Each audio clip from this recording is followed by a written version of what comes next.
What do you got, Max Pana? All right. Well, I don't know if Andy is following all the Prince Harry stuff that's going on, but I know Jason Statham is.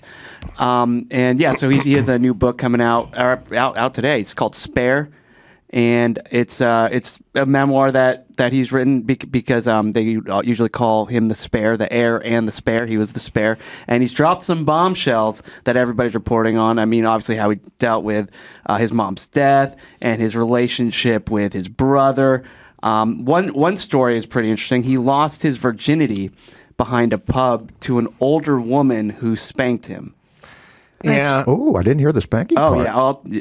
Yes. I got in an argument with a chick the other day because they're like, the paparazzi killed Lady Di. And I was like, the guy was driving was 3 times over the legal limit, so that helped.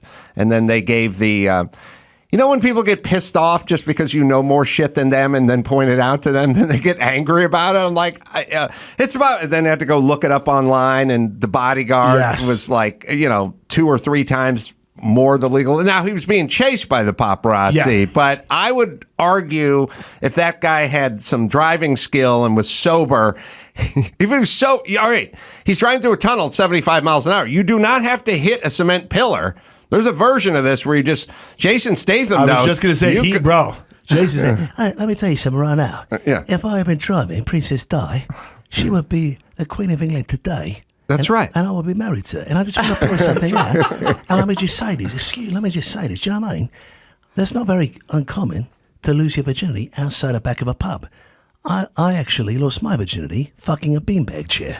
Outside of a pub? Yeah, outside of the Bloody Horses. Does that count? Wow. I don't know. I lost my... Sorry, mate. It's so different in America across the world. I lost my beanbag virginity. Back there. I can't believe he was talking about using his spare parts for his brother. Part of the reason it's called Spare. Spare in the air. Yeah. In case William needed a kidney or something, he talks about that. He does? Yeah. He's a spare. There it is. Yeah. So I thought it was a bowling book. I love that everyone's aggrieved now. I just love that literally royalty has a beef with how they were raised and how they're treated, and everything's racist. Yeah, they're just realizing now that it was screwed up. Wait, is this the new poster for Dune? This is what is this? It's the cover of the book. And also, do we have to make everyone a cajillionaire? Does everyone have to do like a Netflix holding deal and stuff like that? I'm actually playing Harry. And what Harry? You don't got no hair, buddy. No, I'm wearing a toupee. I look a lot more like Carrot Top. I'm saying, what does him and Meghan know about producing? What the fuck does Michelle Obama and President Obama, what do they know about production? They just go, we're going to give the Obamas a $100 million deal. We're going to do a podcast. Like, ugh. I love Obama, but why does he keep releasing every year his favorite songs, his favorite books? I mean, that's a little... That's his beneath. That's his bracket. Yeah. Well, luckily we have him here to answer that. Let me just say this, Andy. I release because I need a job. Because every job I try, my podcast didn't do well at it. And on top of that, I tried to do a Netflix series, and it was canceled after 6 episodes. This is true. I had more years in the White House than I did doing voiceover for Netflix. Did you? That's good. You like your favorite songs and stuff? Do you know the Smokey Robinson? I was going to say, I got to pull up one from 81. There's this beach house one. I don't know if you've seen it, Adam. I bought the house. Oh, you did? And I bought the pool table. The scary thing is that fucking 1,300 square foot beach cottage in 1981 when Smokey shot it there, you could have got that thing for $79,000. That thing is $14.2 million today. That little shit cottage on the beach, for sure. You know when they're selling it, though, they have TVs and just playing that video over and over. You're like, Smokey Robinson shot that video that nobody remembers here. That's right. Yeah, every liquor store that has a movie shot on there will have pictures of it. 100%. Like, yeah, this was shot. It's just the seagull and sunglasses, like at the dry cleaner, like the famous. Yeah, it should have the TVs on loop there. All right, so Harry and Meghan, we get it. Yeah, everyone mistreats the rich people. And if Jason's playing Harry, he also talks about how he killed 25 Taliban members when he was off fighting, and Let's see. Oh, and He killed him from a helicopter, which makes sense. Because I think they got trained to fly in the helicopters. It wouldn't make sense that he just killed them in hand-to-hand or with a pistol or something. When we did the movie, though, it's all hand to hand. I bet he lit him up from a helicopter. I have his quote. So it says, most soldiers can't tell you precisely how much death is on their ledger. My number, 25. While in the heat of combat, I didn't think of those 25 as people. You can't kill people if you don't think of them as people. They were chess pieces removed from the boards, bads taken away before they could kill goods. I'd been trained to otherize them, trained well. On some level, I recognize this learned detachment as problematic, but I also saw it as an unavoidable part of soldiering. Thank God we didn't otherwise otherwise? Otherize. Oh. I'm sorry, I can't keep. It's like young black kids' names. I can't keep up if you're going to make up shit all the time. That's the name of the movie, though. It's Otherized. You can't keep making up new words, but thank God we were able to do that with the Krauts back in World War I and World War II. Otherwise, we'd all be speaking Japanese about now, right? Harry was otherizing William's hairline in the book. He was dissing his quickly receding hairline. Yeah. Also, Harry talked about he would suffer from anxiety and panic attacks, and also got a nasty case of frostbite during a trip to the North Pole. I said, is that the craziest humble brag you've ever heard? If I was Adam, I got a crazy case of frostbite, and then you're like, let me finish. Going to the North Pole. Yeah. You know how much friggin' money? Santa. Yeah, that you have to get up there. Everyone gets them on their toes and their fingers, but never their dick. Isn't that Will where he Chamberlain got it? did though? Oh, he did? That's what he talked about, right? So gullible. Yeah, he did. Yeah. On his dick? Yeah, so Will Chamberlain. Here's his quote. Upon arriving home from the North Pole, I'd been horrified to discover that my nether regions were frost-nipped as well. Which one? His North Pole. Yeah. And while the ears and cheeks were already healing, the Todger wasn't. So he did. Yeah, so when home What's remedies... that word, Jason? Todger, it's the name of my dog. And by dog, I mean my cock. Wow. And I don't mean chicken. Yeah, Wow. when they tried Elizabeth Arden cream, it was a home remedy, but it didn't work, so he had to finally see a doctor. For his Todger? So is that a humble brag? Not only did I go to the North Pole... Most people have long enough extremities to get cold. Well, this guy, my one-eyed winker, Yeah. my Charlie Who's It, it's so big and girthy Yeah. that frostbite had to take a hold of it. Old Man Winter was chomping on my nog. Yeah, the best part is he had to be convinced to go to the doctor. So I'm sitting there, right, and my balls are frozen a little bit. I mean, just a little bit. I'm not too worried about it. I'm thinking maybe this will go away. It looked like a maybe it'll fall. coxicle. Yeah, a coxicle. And then my mum told me to go to the doctor. They have I said, well, that's a great idea. They have contingency plans for everything in the royal family. They didn't have it for that. Let's put some cream on it. Also, do you have to go to the doctor when you're in a palace? Where was his ham warmer? Yeah. He needs a ham warmer. Yeah, well, if you're beaten off and you shoot out a stalactite, That's what he was doing. Time to see the doctor. He was doing snowballs. That's right. Stalactite or stalagmite? I still get them mixed up. One goes up and then one comes down. So That's right. Stalagmite went down to the ground. Yeah. G. Yeah. So stalactite. Wait. Stalactite and stalagmite? Is that what it was? I think one just is tight and might, and I think one goes up and one goes down. Let's was a settle this. major Can we part. pull up Harry's cock?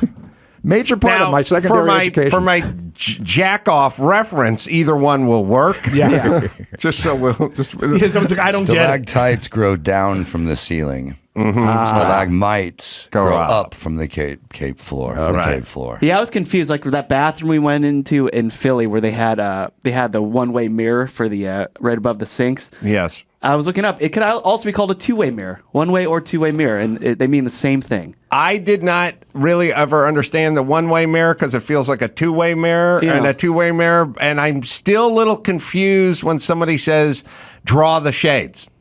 I don't know if that means we're opening the curtains or shutting the curtains. It's not immediately apparent. And It's to not draw me. like the just move bath them. while you're at it. Yeah. Well, the bath, I get what you're doing. Yeah. The shade, it depends what time of day. If you said, I woke up the morning, I drew the shades, then I would assume you're throwing them open. But if you said, at night before I went to bed, I drew the shades. It's just do whatever they're not doing right now. Exactly. Well, that's me. I don't know a lot. I think you're right. I think that's right. All right, let's take it back to a domestic story here. In Houston, there's a taqueria, and it was getting robbed last week. And so this guy comes in wearing a black ski mask, black gloves. He's like in his 20s, and he's holding up the place with a gun, and he's collecting everybody's money as they're carrying under their tables and everything. And then he walks by a customer's booth. It looks like he's about to leave, but this customer, this is Houston. He was armed, and he ends up shooting this guy, the robber, 9 times. And one of these times he walks up to him, shoots him point blank. So you can watch it now. It's not going to show the shooting because that's rough to watch. I've seen it. Okay. Yeah. No, I have many thoughts. I'll start with the nicer, more progressive thoughts. I don't know. You need to shoot someone 9 times. Maybe you can shoot them 3 times. I don't know. Eye. But I heard Mark Garagos talking about this, and there's an interesting thing, which is the guy was essentially leaving when the patron shot him. And so some argument could be LeBron James would say, why do you have to shoot a person who's leaving? It was done. It was done. But there is a thing in the law that basically says, yeah, but it's a guy with a gun who does this. Like, he could have just gone next door or gone out in the street and carjacked a guy. We don't know that he was done with this crime just because he was leaving. The other part of me is, if you pull a gun at a taqueria, there's a 89% chance you're going to walk out of there with $143. But there's an 11% chance you're going to get a fucking cap in your ass, and that should be enough for you to not do it. In Texas. Yes. Yeah. And I tend to think this shit is effective.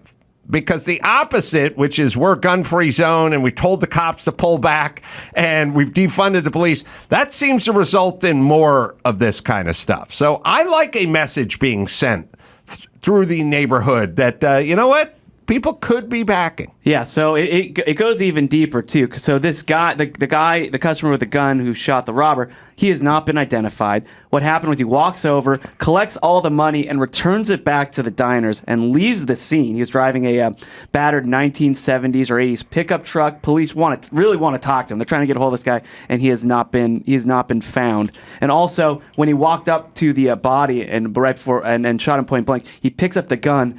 It's not a real gun. Yeah. Yeah. So he but throws again, it at the wall. Doesn't matter. Yeah, as long as everyone thinks it's a gun. But yeah, so I'm wondering maybe that's why it's like there's something psychological. Like I had to do this to a guy who wasn't able to shoot anybody. Sounds like the plot of The Punisher. Yeah. I'm going to give myself 2 scenarios if I was in that taqueria after the guy shot the guy and I got my money back. I would either finish eating the tacos in the taqueria, or I would leave with the tacos. There's not a third one where I get up and leave the tacos on the table. That's how insane I am with tacos and food. Well, you almost risked your life. You might as well eat the damn tacos. Those would be the best tacos you've ever had. Yeah, exactly. Yes. Yeah, 100. He's been identified and has spoken to detectives with his lawyer, says Gary, who's probably been talking to Garagos about it and is on top of it. So breaking Chris, news. I think you're right. I think those tacos tasted different that day. They must have. Yeah, they tasted of freedom. Yeah. But also, so Texas has that stand your ground thing, which allows someone to defend themselves if they feel their life is in danger. And I've seen various lawyers say that this qualifies. So yeah. So there you go. And also, in since we're talking about shootings, unfortunately, there was also a story in Virginia where a 6-year-old shot his teacher. So I haven't heard about this one. Yeah, so the police say it was intentional. It took place at Rich Neck Elementary School in Virginia. Let me guess. The teacher had a picture of Muhammad. No. This was a little bit different. Okay. Yeah, so this teacher, she's 25 years old. She's teaching a lesson when the child drew the weapon, and so she took a defensive position, held up her hand. The bullet went right through her hand and entered her chest. She remains hospitalized and reported to be in stable condition, and that was the only shot fired. It was a 9mm Taurus firearm that the gun was legally purchased by the child's mother. So he brought the weapon in his backpack, but when he pulled it, it was actually on his body. And so right after the teacher got shot, she evacuates the children from the classroom. There's 20 of them. And she's the last person to leave and then goes and gets help. Wow. Yeah. Hero. Yeah, hero. Absolutely. So was he trying to shoot her? Was it? All they say it was intentional, but I mean, there's so many questions. Like, one, how does this kid know how to operate this firearm? Like, aren't there all John Wick? It's John Wick. Yeah, she watched way too much Wick. Probably saw 6 1, years 2, and old. 3. Was he there for? Was it there for show and tell? It doesn't say the purpose. It's just but also the big question is, how do you possibly prepare like a school for preventing anything like this game? Because they're obviously thinking about it, but what do you do? Yeah, and they're going to place the kid probably in another home. Well, that kid can't go back to that school. Yeah. I mean, my God. they got to put him up in the next grade, Well, he might be able to go back. Depends how popular the teacher was. or the kid. Yeah, they love the teacher. She's a hero now. Well, after this, but Yeah. if I put a bullet in like Mrs. Parker at Colfax Elementary, I would have been a conquering hero. They would have changed when the I mascot returned. to Yeah, you. She was not a liked woman. You'd be raised on the shoulders at the pep rally. Yeah. The thing now, I'm just thinking about the dumbest thing I ever did. When I was 6, probably, and I was living outside of Philly, we found a box of bullets in one of my friend's garages. And first we threw them all around the garage, and we did like a zigzag with our bicycles, like, don't run over the bullet. Use them as cones. Yeah. No, eventually we got so bored that we sat in the side of his yard and we just beat on it with a hammer. Oh. And it eventually went off. We were just whacking it like in the middle of the bullet. It goes off when you hammer it? I guess if you hit the cap, it would eventually. If you beat on a bullet long enough, it'll go off. It went off. That sounds like Confucius. Yes. If you beat on a bullet long enough, it will go off. Something a wise person on the top of a mountain would say. Who's nowhere near bullets. Yeah. But that's the dumbest bullet thing I ever did. Oh my God. We got into trouble for shooting spitwads when I was a kid. Oh, yeah. Yeah, those are the Boy, days. you just sounded old right there. I know. I got in trouble. I'm so old. Our school shooter had a musket. We got out of there. He could not load that You thing can't very aim quickly. those things No. You know what I'm worried about, Adam? I'm worried I'm crossing over from annoyed into crotchety. That is a sign of maybe getting old. I started early crotchety. Yeah. Like, I would imagine. I began crotchety in my early 40s, so it's not as big a transition now. Right. Just like Wilford Brimley, when he was 50, looked like he was 80. He just did it. He just went early and then started hammering checks as the old oatmeal guy. Absolutely. So I'm trying to follow the Wilford Brimley arc with crotchety, complaining about 80s videos. Yeah, nothing today. All right, let's do one more. What do we got? Sure. All right. So, new law in Tennessee as of this year, they are the first state to charge child support to drunk drivers who kill the parents. Oh, I saw that. Yeah, so it's called the Ethan, Haley, and Bentley's Law, named after 3 children who lost their custodial parents due to a drunk driver. The governor signed the bill into law last spring, and it started taking place this year. And other states are now looking to do it too. They have to give them money, but they don't have to. Like, it'd be weird if they came over and made them an omelet. Oh yeah, They have to teach them driving lessons. Yeah, so and talk to them about alcohol abuse. Timmy, it's like a scared that'd be straight nice. program. What do you like in your omelet, Timmy? Fuck you! What do I like in my omelet? My parents alive. I've had night terrors every single night. Since Not you only killed my do they parents. kill the parents, they also raise the kids. But it's double Right. punishment for the That's kids. right. Right. No, they're This just fall on Bravo. That's right. I would watch the Bro, shit out I'm of that pitching show. it right now. reality show. Yeah, yes. It's like the story is the guy was an out of work long haul trucker. He went and drank after his lady left him, killed the parents.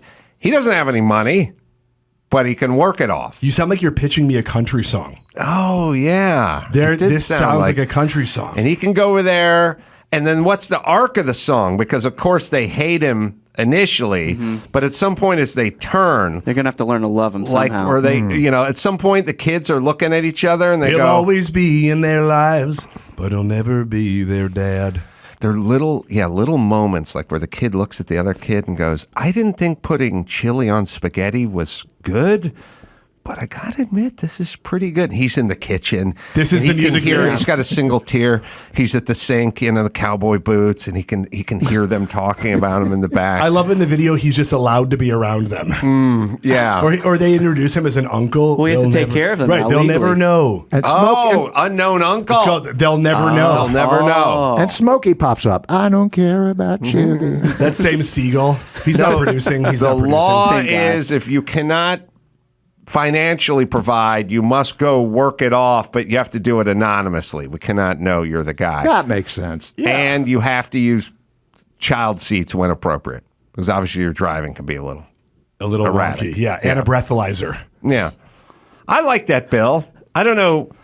Is there such a thing in this day and age as anyone proposing anything without somebody arguing about it or calling it racist or something? Yeah, well, I want to know what's the argument? Yeah, what's the counter argument to this? I can't tell you. I mean, that's why other states are already looking at it. Maybe it's just an idea that hasn't really. You said that's Mississippi? Tennessee. Oh, Tennessee. But a lot of states, especially in the South, are really looking into this. So I want to check Nashville off my list of potential places to move. I don't. Jeez. Not saying it's going to happen, but I'm pretty well off financially, and now I've had a beer or two, and yeah, I just listen. When your kids are out of the house, I'm not taking care of someone else's. Yeah. Yeah. Well, so they have to pay child support until the victim's kids are 18. And AAA recently found that self-reported drunk driving behavior actually rose 24% last year.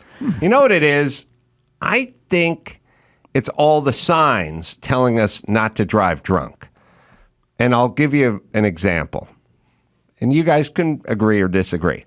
Every freeway sign, especially during the holidays, drive drunk, get hammered, or something, or get hammered, get nailed, or something like. Yeah, they do some cutesy turn of phrase. Tipsy driving is still drunk driving, is what they'll say. Yeah, yeah. They say buzz driving is drunk driving, which I totally disagree with, because that makes sober driving buzz driving. If we're going to bump everyone up, then we all have to go for the ride.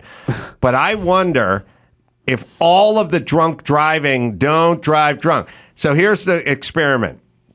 If all those freeway signs replace drunk driving with stop beating off, I believe beating off would go up 26%.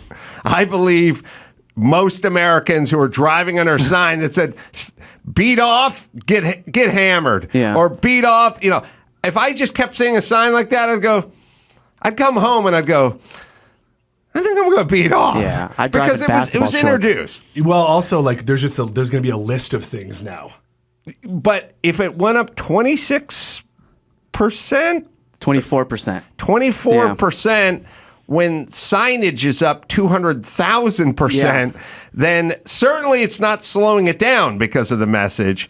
I think it's reminding more people to do it. And I'd be worried about the 1% of people who would think hammered means to get laid. So if you see a sign, get drunk, get hammered, I'm going to get drunk. Yeah, get nailed. No, get nailed means getting laid, right? Oh, that's right. Wait, that's right. It'll still You work. used that analogy before. The Get joke nailed. will work. Yeah. The stalactite, that's what I meant. stalagmite, it still works. Somebody hammered. Get No, drunk, just get hammering nailed. that. Oh, yeah, you can absolutely come hammer on, as well. dog. Oh, you're right. And also, the LAPD had 7 officers arrested over the holidays for drunk driving, too. So, Oh, really? Yeah, so it's just...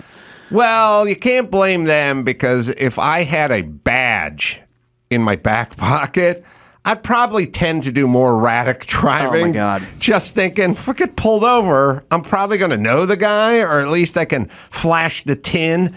You know what I mean? Like we do that move where you're getting your ID out and you flip the wallet open and it's got the badge carved in there. Yeah. I'd feel a certain sense of above the law. Oh, I had a friend whose dad was the sheriff. And whenever we would get pulled over, he's like, I'd be sitting shocked, and he'd go, get my registration out of the glove compartment. I get it out, and paperclip to it was a picture of his dad. And he would hand that to the officer. And legally got out scot-free. That's why I just dress like a cop.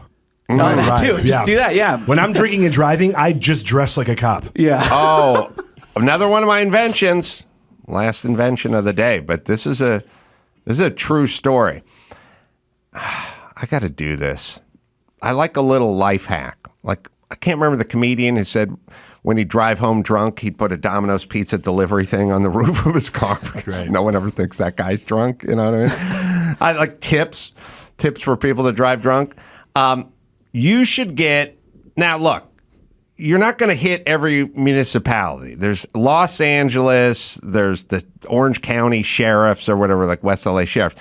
Have a couple of different hats on the passenger seat of where you're driving through.